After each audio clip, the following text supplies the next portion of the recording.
చంద్రకళ తనకిచ్చిన గడువు అయిపోవటంతో వాళ్ళ మామయ్యకి చెప్పి తనైతే అక్కడి నుండి లగేజ్ తీసుకొని వెళ్ళిపోతూ ఉంటుంది. అలా చంద్రకళ వెళ్ళిపోతూ ఉంటే అది చూసి జగదీశ్వరి, విరాట్ వాళ్ళు ఏం చేయలేక మౌనంగా ఉండిపోతారు.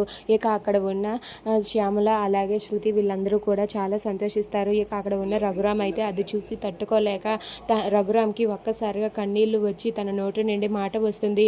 ఆగు చంద్ర అని చెప్పి గట్టిగా అంటాడు. ఆ మాట వినగానే చంద్రకళ, జగదీశ్వరి, విరాట్, అక్కడే ఉన్న క్రాంతి, శాలిని వీళ్ళందరూ కూడా ఒక్కసారిగా షాక్ అయిపోతారు.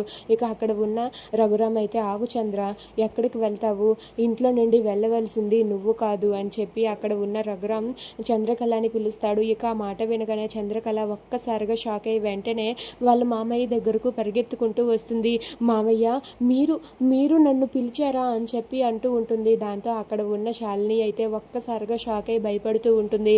దాంతో అక్కడ ఉన్న రఘురామ్ అయితే ఎందుకమ్మా, నువ్వెందుకు వెళ్ళాలమ్మా, నువ్వు ఇంట్లో నుండి వెళ్ళేంత తప్పు ఏం చేసావమ్మా, నువ్వు ఎలాంటి తప్పు చేయలేదు అని చెప్పి అక్కడ ఉన్న రఘురామ్ చంద్రకళతో అంటాడు. ఆ మాట విని అక్కడ ఉన్న చంద్రకళ అయితే ఒక్కసారిగా అలా ఉండిపోతుంది. ఇక అక్కడ ఉన్న రఘురామ్ అయితే చంద్రకళని చూసి నువ్వు ఎలాంటి తప్పు చేయలేదమ్మా, నువ్వు ఇంటి మహాలక్ష్మివి, ఈ మహాలక్ష్మి వెళ్ళిపోతే ఎలా చెప్పు, దయచేసి నువ్వు ఇక్కడే ఉండిపోవమ్మా అని చెప్పి రఘురామ్ అంటాడు.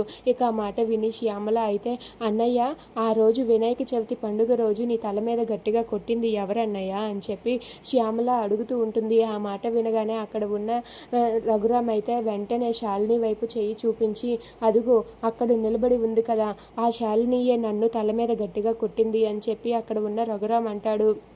ఆ మాట విని శాలిని, క్రాంతి ఒక్కసారిగా షాక్ అయిపోతారు. ఇక జగదీశ్వరి, శ్యామల వీళ్ళందరూ కూడా శాలిని వైపు చాలా సీరియస్గా చూస్తూ ఉంటారు.